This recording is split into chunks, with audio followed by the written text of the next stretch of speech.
Right now, the first snowfall of the season is coming. How much we can expect to get overnight and how it will impact your morning commute. And addressing ongoing racially charged language and incidents inside Madison schools. Plus, how realistic is medical marijuana being legalized in Wisconsin? An exclusive one-on-one interview with one of the top Republicans in the state. Straight ahead. From the Channel3000.com Alert Center, this is News 3 Now at 10. All right, here we go. The first snowfall of the season is knocking at our door right now, expected to start at any moment here in the city of Madison, already falling in the viewing area, and this is only the first of two chances for accumulation this week. Thanks for joining us tonight. In Madison, the average first snowfall is usually mid-October, but the average first accumulating snow generally doesn't come until early November. And for tonight's storm, we aren't expecting to get too much, but it will impact the morning commute. Meteorologist Dana Fulton is in the Weather Center with our first alert forecast. Dana? We're looking at anywhere from 1 to 2 inches of snowfall, which doesn't sound like a lot, but overnight heading into Tuesday morning, it is going to make those roads a little slick outside. So we do have a winter weather advisory in effect for most of southern Wisconsin until 7 o'clock. Here's a look at the Doppler track right now. Over the last 3 hours, we've had the showers move right on in. Southwest Wisconsin has been seeing some light snowfall. Here just in the last 30 to 40 minutes or so, we're looking at our high resolution Doppler, a little better image of what is actually hitting the ground. A little wintry mix stretching through Cross Plains down towards New Glarus, and some light rain in the southwest quarter of Dane County, but we are expecting these showers again to continue overnight and transition fully on over to snow. So an alert day is in the forecast for Tuesday, just for the morning. Thursday also expecting more snow. Not ideal for trick-or-treaters, but we'll take a closer look at what's ahead for the rest of the week in just a few minutes. Thank you, Dana. As those flakes begin to fall, you may be wondering about its effects on your morning commute. So we now go live to Madeline O'Neill, who is live along the Beltline with what you want to know before you send off the kids or head out yourself tomorrow. Maddie? Well, we're still waiting for snowflakes here in Madison, and it's kind of hard to believe we're already talking about this, but hey, it's Wisconsin. We're used to the snow, and we're usually used to driving it, but there are a few things people working to keep the roads safe want you to keep in mind with this storm. It's a good job for a retired guy like me. Even a seasoned crossing guard like John Inglesby isn't thrilled about an early snowfall. I think of snow more like middle of November. Especially when it brings out drivers who aren't used to driving in the snow again. They may forget for several days, or at least certainly the first time, how they should be driving in weather like this. Signs are pointing to a mix of rain and snow going into early morning hours. We watch the weather basically nonstop. For the Madison Streets Division, dealing with winter weather is a well-traveled road. This is really what we prepare for every year right around Halloween. We don't really look forward to it. But the school bus company Lamers does prepare for it. Buses are winterized and ready to pick up Waunakee students. I think parents really need to know are the buses.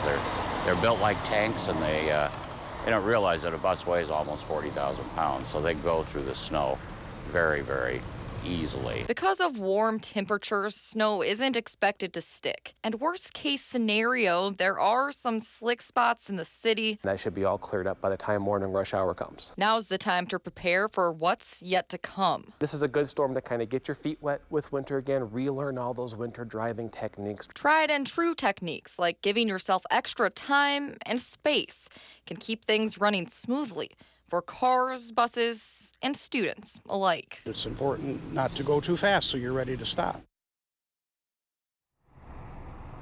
Everyone we've spoken with today isn't expecting any major issues with this storm. City buses are expected to be on their usual routes. Another thing to remember, it is still October. Leaf collection is still a thing, and that will be ongoing even if we get some snow. Eric and Charlotte. All right, Maddie, along the Beltline tonight. Madeline, thank you. As the snow falls, we have team coverage tomorrow on News 3 Now this morning, how it's impacting the streets, buses, and your morning commute. And as always, you can get the latest weather and traffic information on the go with our Channel 3000 First Alert traffic and weather app. Find road conditions, forecast, and interactive radars, all for free. Next at 10, the Division of Criminal Investigation working through an officer-involved shooting last night on Madison's west side. Information so far has been pretty limited. The shooting happened on Raymond Road, just a couple blocks down from the Quick Trip. Police Chief Vic Wall says a 63-year-old man was shooting at officers. They returned fire, hitting him. He was transported to the hospital where he later died. OSHA has fined an Illinois plant more than $1 million after an explosion that killed 4 workers in the summer, 3 of whom were from Wisconsin. The Waukegan-based company AB Specialty Silicones is facing $1.59 million in fines for 12 federal safety violations. After that May 3rd explosion, the company now has 15 business days to comply, request an informal conference, or contest those findings. The Indiana man who police say dropped his young granddaughter from the 11th floor of a cruise ship while docked in Puerto Rico in July has now been charged with negligent homicide. Today, a judge ordered his arrest after prosecutors submitted evidence and said the 18-month-old fell when he raised her up to an open window.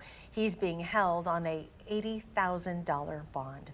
The U.S. Coast Guard is offloading more than 38,000 pounds of cocaine and marijuana in Florida today, seized in international waters. The Coast Guard says the cocaine has a street value of about $367 million, while the marijuana is worth just over $10 million. Officials said the seizures were executed over a 2-month period. The Madison School Board is addressing the policies and practices that resulted in a black security guard being fired for telling a student not to call him the N-word. Amy Reed was at the school board meeting tonight where it was addressed. Amy? Board President Gloria Reyes brought this up tonight, saying the board and the administration care deeply about having a school district that's anti-racist. This was in response to the recent firing and rehiring of Marlon Anderson, who's a security guard at West High School. Before we got there, though, we heard about an hour and a half of public comment from students and parents asking the board to remove police officers from schools. Board member Ollie Muldrow commented how these 2 topics coming up tonight and the length and passion with which people spoke on it shows how we as a community struggle with having these conversations about race. Knowing that, members said we need to understand the roots of the racial slurs we're talking about. And in those social institutions, this N-word was used to inflict white supremacist terror and violence, and we need to have a real conversation about how that manifests itself in our city and in our school district. I appreciate the acknowledgement that we need to consider context and circumstance and move away from zero tolerance. We've made a commitment to do this for our youth because we've realized that zero tolerance leads to negative outcomes for children. Board President Reyes said the administration and the board are working to re-examine the practice surrounding the N-word. There isn't a written policy regarding this word, and members don't seem to want to introduce a zero-tolerance approach, though they said they want to make it clear hate speech is not a welcome part of Madison schools.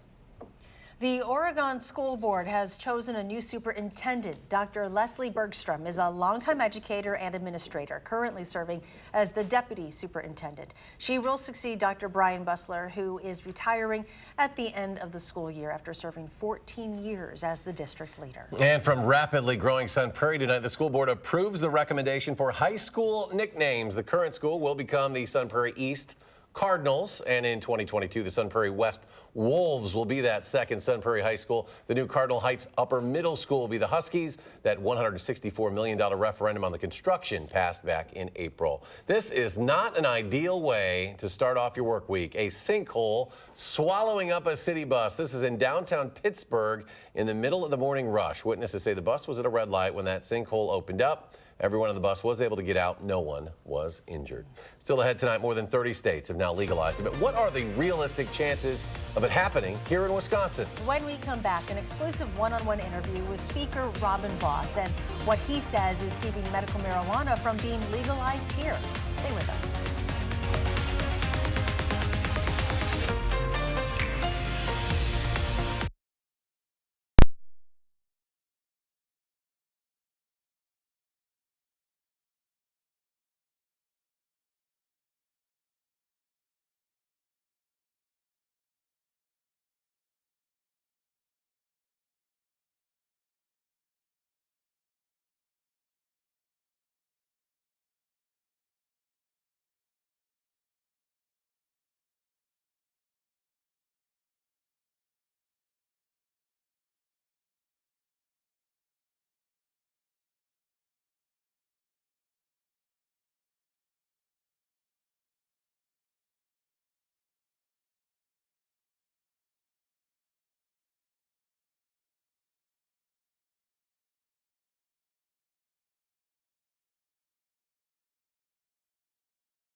Families across the state are backing marijuana, a drug they say could make a world of difference for their loved one with chronic pain or other incurable medical conditions. But the decision to legalize marijuana in Wisconsin isn't theirs. Rose Schmidt sat down with Assembly Speaker Robin Vos, who exclusively shared his plans, goals, and conditions for medical marijuana with News 3 Now.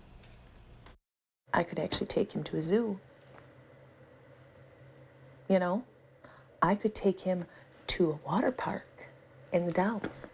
He loves the wave pools. Loud public places. But it's too much. That would be too much for 10-year-old Halden Haas. In this room behind this glass, that's where he feels safe. And any day it can be horrific. Some days are okay. Very rarely are there good days. Heather spends every one of those days at their home outside Sauk City caring for her son, which is even harder when he can't articulate his own pain. So if he has a headache, you're going to see him hitting his head or smashing it on a floor. And he'll also do that out of anger. So it's really hard to know exactly what hurts. Halden has a severe form of autism and has been diagnosed with PANDAS, an autoimmune disease that attacks his brain. Meltdowns can be triggered by something as simple as moving a toy, something most people can't understand. They don't show the really hard stuff. As far as medications go, Halden has tried it all.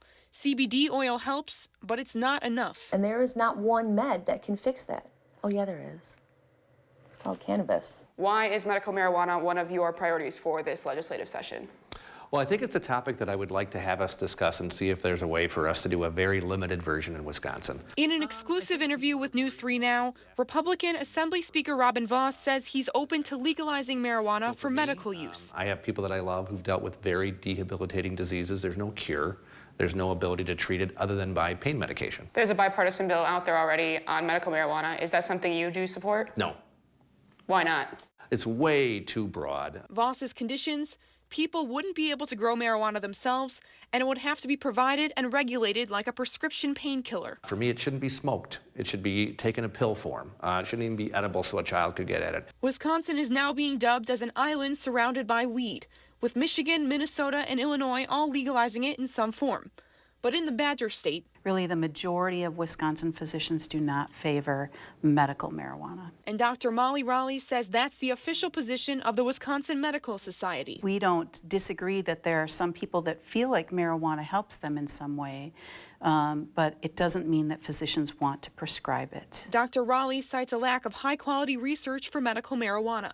She says as a psychiatrist, it's unlikely she'd consider prescribing it to her patients because it could make things worse. I think a lot of people believe that medical marijuana is like a baby step toward recreational marijuana, that it's somehow a compromise in between, and we really object to being put in that position. Because of the medical community's opposition, Vos wants to find a way to leave doctors largely out of the conversation and instead let patients with chronic or terminal illnesses make the decisions for themselves. I think that could be an area where consensus is, because it doesn't involve the medical community other than the diagnosis, which they already do. He will be the first to admit that he's got his work cut out for him because a majority of Republicans don't support it. That includes the leader of the state Senate, Scott Fitzgerald, who has made it clear that he's opposed to pot used for medicinal purposes. I welcome them to come spend a day with my son. And even if Vos's pitch for a pill form of marijuana passes... No. Absolutely not. That's not an option for Heather, who says it won't be enough. For now, she dreams of a time when Halden will have more than one safe space. Take a look at my son and tell me his life is unimportant. Tell me he doesn't deserve to laugh and run and play with other kids. Tell me he doesn't deserve one day without pain. You look me in the eyes and you tell me he doesn't deserve any of that, and I will accept no medical cannabis. Rose Schmidt reporting. Speaker Vos or one of his colleagues plan to draft a bill on medical marijuana, but it is unlikely it will pass this session because many other Republicans are concerned it will pave the way for recreational use. Speaker Vos points out that Senator Fitzgerald is running for Congress and may not be at the state capitol next session, which could mean a whole new dynamic on that issue. Fitzgerald says in a statement, quote, "I don't support these efforts to legalize marijuana in Wisconsin, and I think that all of the proposals currently out there will be a tough sell to a majority of my caucus. Governor Tony Evers also named medical marijuana legalization as one of his top priorities for the fall. The broad provision in his state budget proposal earlier this year was stripped out by Republican lawmakers. Now we turn now to your forecast. As we look at radar, there's a color on there we haven't seen in quite a few months. Yes, things are looking a little lighter, not as green right now. So we do have some light snowfall that's developing and of course sliding right on in. Here's a look at our Doppler track. Right now outside, I was just out on the weather patio to double check that we have some light drizzle out back currently, but you can see there's this clear little spot with a little bit of rain towards Madison, a little wintry mix, and then the snowfall behind it for the western edge of Dane County right now and stretching on to the west. Skies will stay mostly cloudy tonight with this continued light snow showers building on through and passing to the east. By your morning drive on Tuesday, most of this is out of here. Still cloudy outside, but the precipitation not a concern for the drive into work. With the sunshine in the afternoon, we're really not expecting anything that does fall to stick for very long. Some shadier spots might hold on to the snow, but overall, this is kind of a quick in and out with the snowfall. Heading into the end of the week, though, you might see a little more accumulation. Totals for tonight, anywhere from 1 inch to 2 inches of snow with this band stretching from Dubuque up towards Green Bay. Some isolated areas could pick up just a little bit more than 2 inches, but not a major accumulating event. Certainly our first measurable snowfall for the season, though. We do have that winter weather advisory in effect until 7 o'clock for areas south and west of Dane County, stretching off to the north also and around into the Dodge County area. For the southeast corner, though, no winter weather advisory in effect for tonight.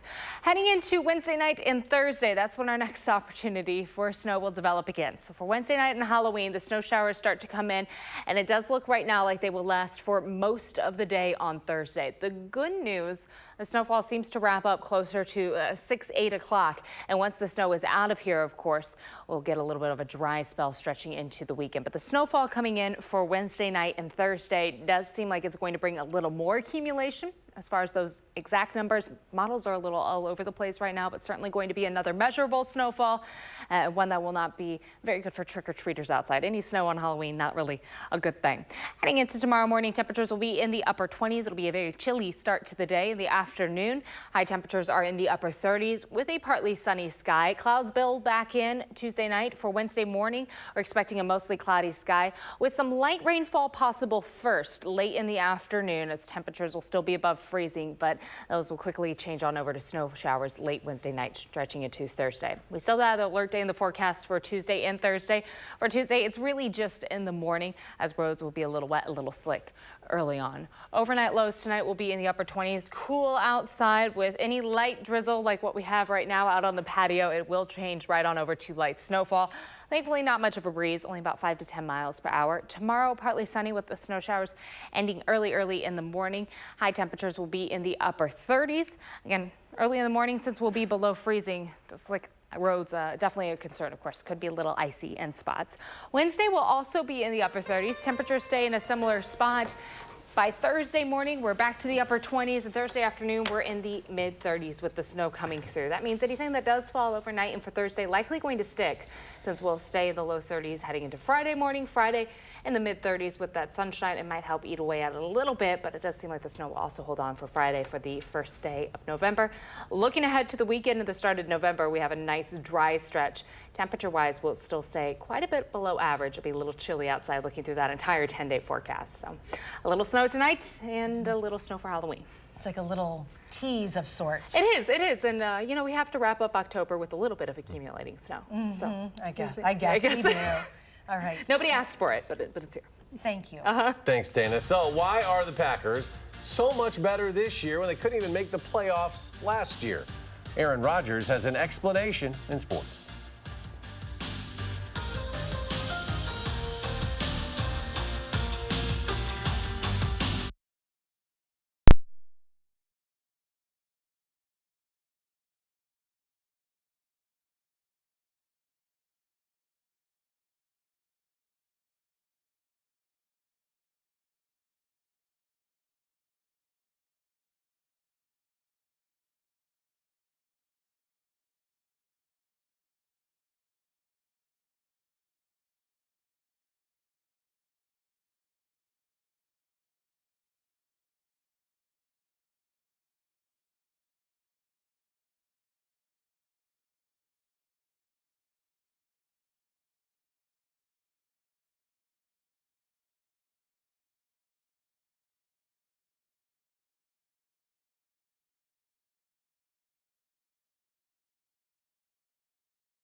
The Milwaukee Bucks are certainly one of the best teams in the Eastern Conference. Most everyone feels the Cleveland Cavaliers might be the worst team in the Eastern Conference. So who do you think won in Milwaukee tonight? Well, here's our Wesley Matthews highlight of the night. Doesn't even count.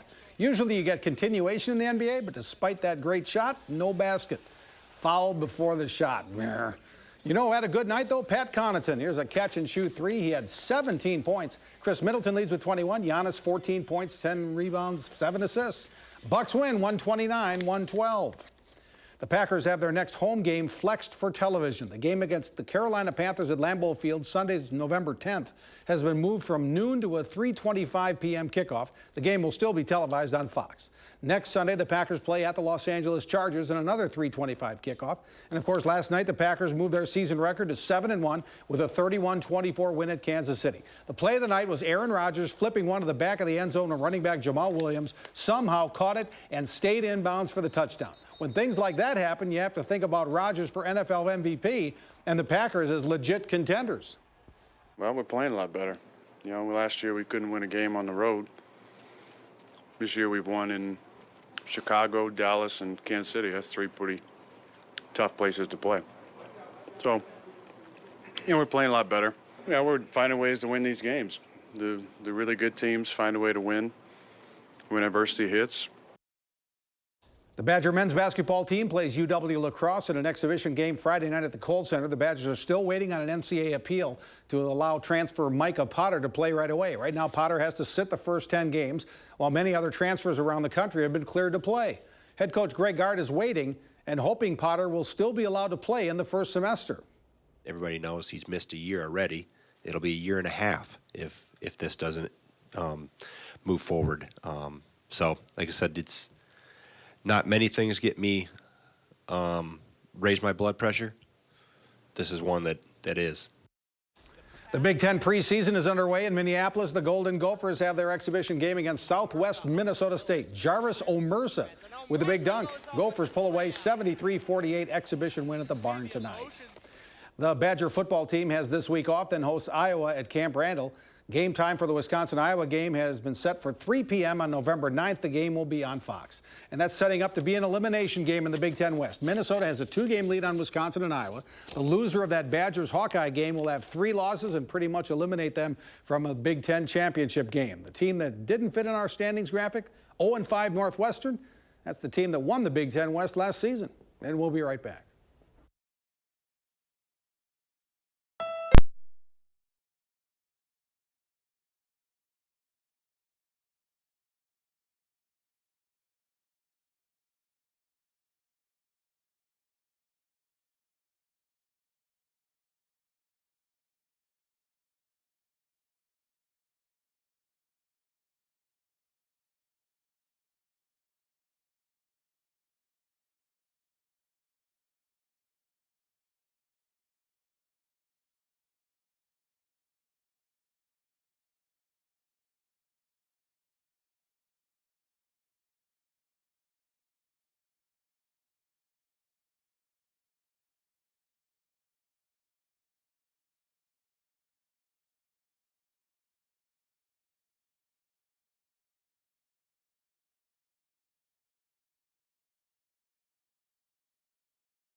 Meteorologist Dana Fulton joins us with a recap. It is a little cool outside and now just a little snowy. We do have a winter weather advisory in effect until 7 o'clock tomorrow morning as light snowfall builds in overnight, anywhere from 1 inch to 2 inches of accumulation likely for us for tomorrow. So that alert day is due to the morning commute. Probably going to be a little slick outside. For Wednesday, temperatures stay in the upper 30s as another system moves in, bringing snow chances overnight, and that snow chance will stay through Thursday. All right, Dana, thanks. Thanks for joining us for News 3 Now at 10.